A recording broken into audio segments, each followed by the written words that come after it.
Good day to all science students. In this video lesson, we are going to discuss about the earthquakes and faults, and the topic is measuring earthquakes. For learning competency, describe how the effects of earthquakes on communities depend on their magnitude. Number 2, describe procedures that the authorities have in place to alert communities of pending tsunamis and what procedures can be implemented should a tsunami impact a community. Explain how earthquakes result in tsunamis that devastate the shoreline communities. For learning objectives, differentiate the intensity of an earthquake from its magnitude. Ano bang pagkakaiba ng intensity sa magnitude?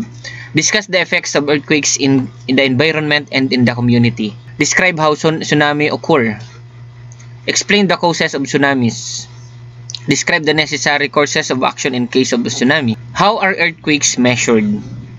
Earthquakes vary in strength. Some earthquakes are too weak to be noticed, while others are so strong that they cause catastrophic damage. To describe the size and degree of shaking caused by an earthquake, the terms intensity and magnitudes are used. So intensity refers to the perceptible strength of an earthquake in a certain locality or area. It describes the effects or the amount of damage describes has caused on people, infrastructures, natural objects, and land surfaces.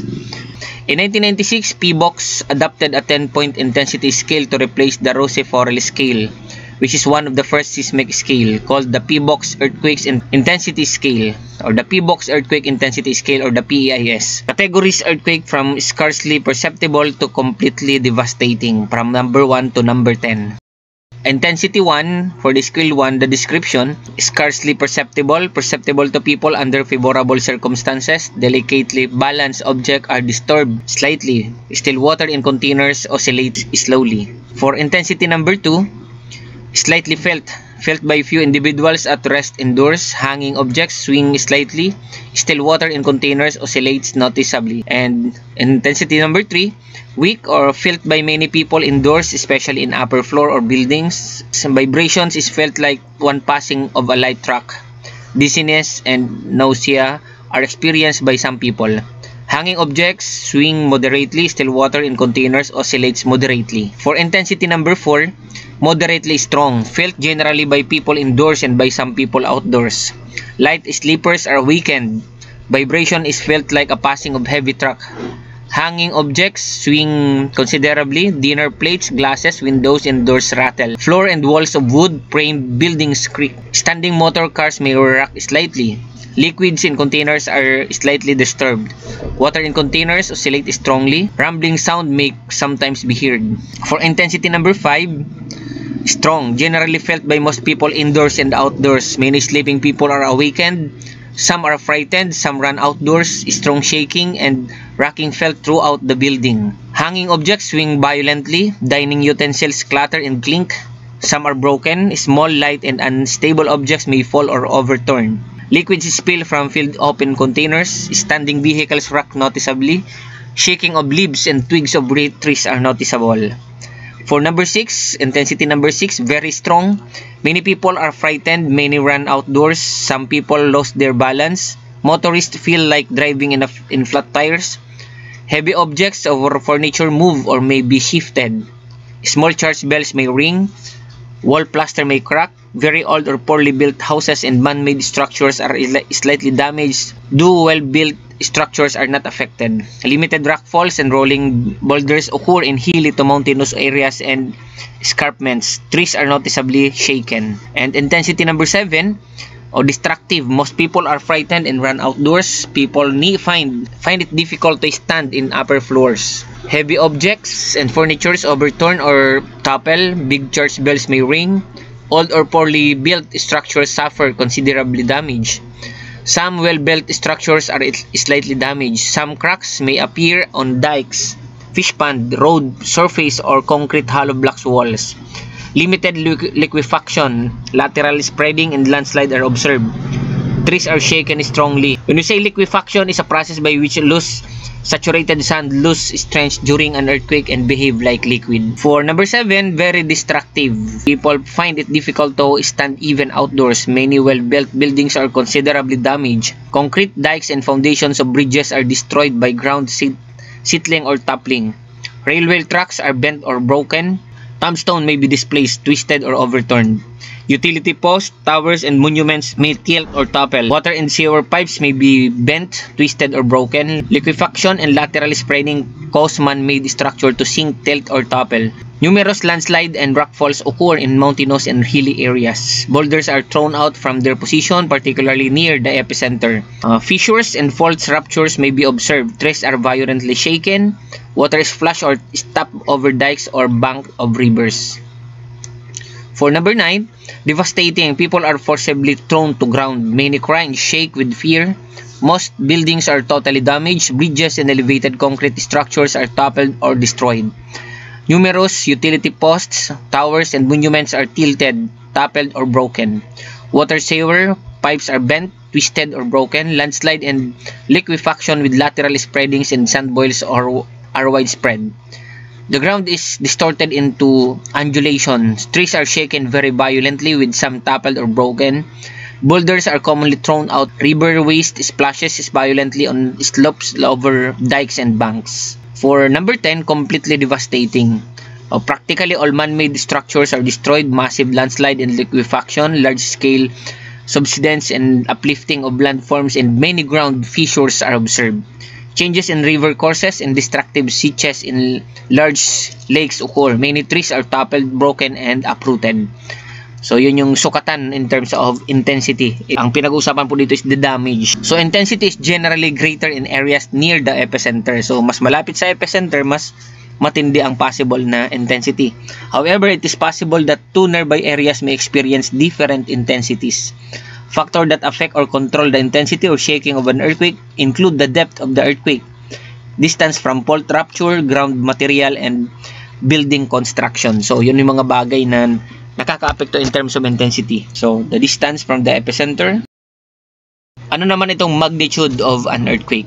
Whereas intensity is a descriptive measure, magnitude is a quantitative measure of an earthquake's strength.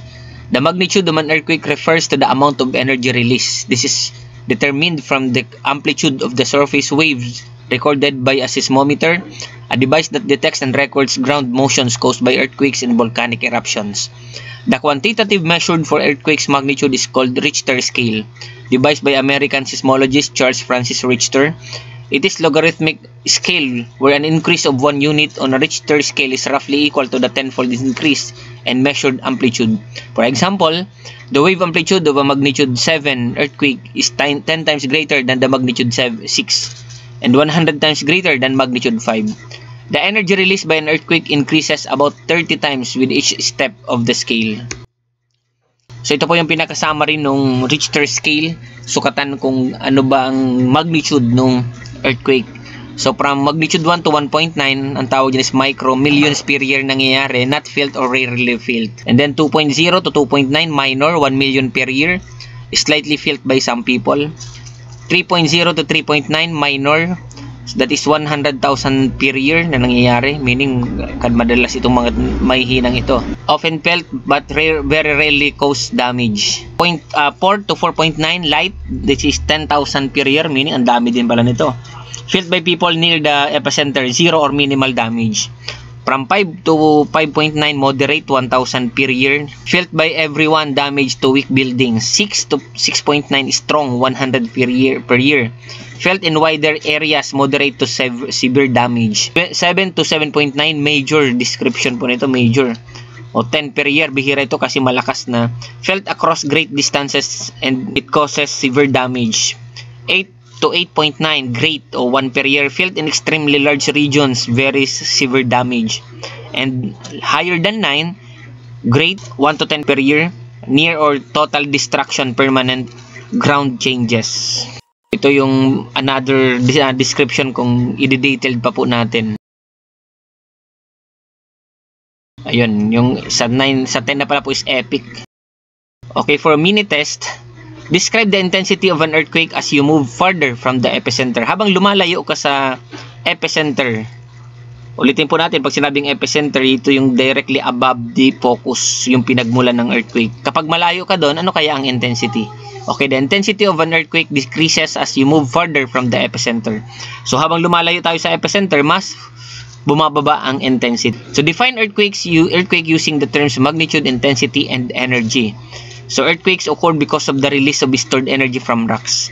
Earthquake strength is measured in terms of its magnitude and intensity. So the intensity is pertaining to the amount of damage. So earthquake hazards. Several factors determine the extent of destruction brought about by earthquakes. One of these factors is seismic energy. A greater amount of seismic energy creates more devastating earthquakes. Another factor is the design of a building or structure. A poorly constructed structure may collapse even if the seismic energy is weak. So malaking bagay pala po na maganda yung structure natin. Kaya ang mga building po ngayon ay yung tinatawag na quake-proof building ang karamihan na ginagawa, specifically in Japan.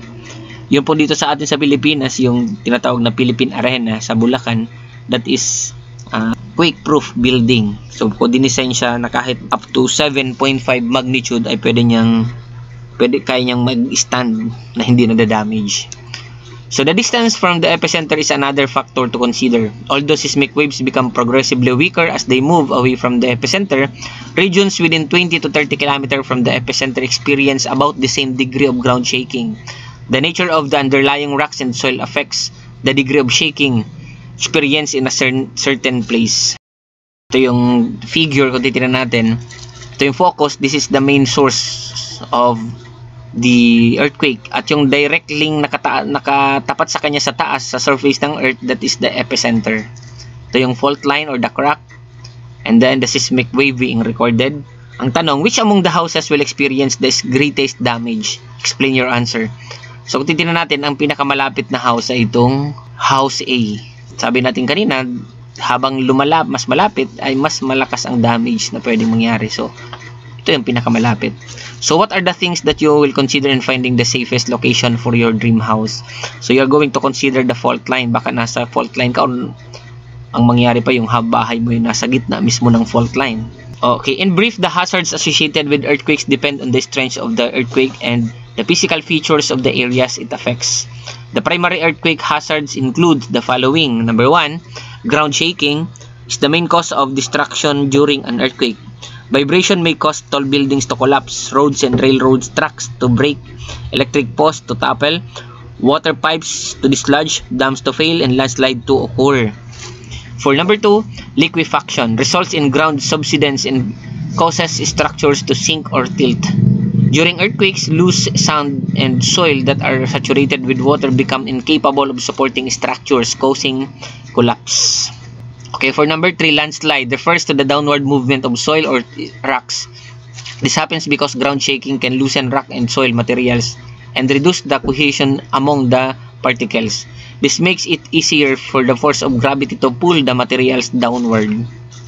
For number 4, ground rupture. This is the deformation on the ground that occurs along the existing faults.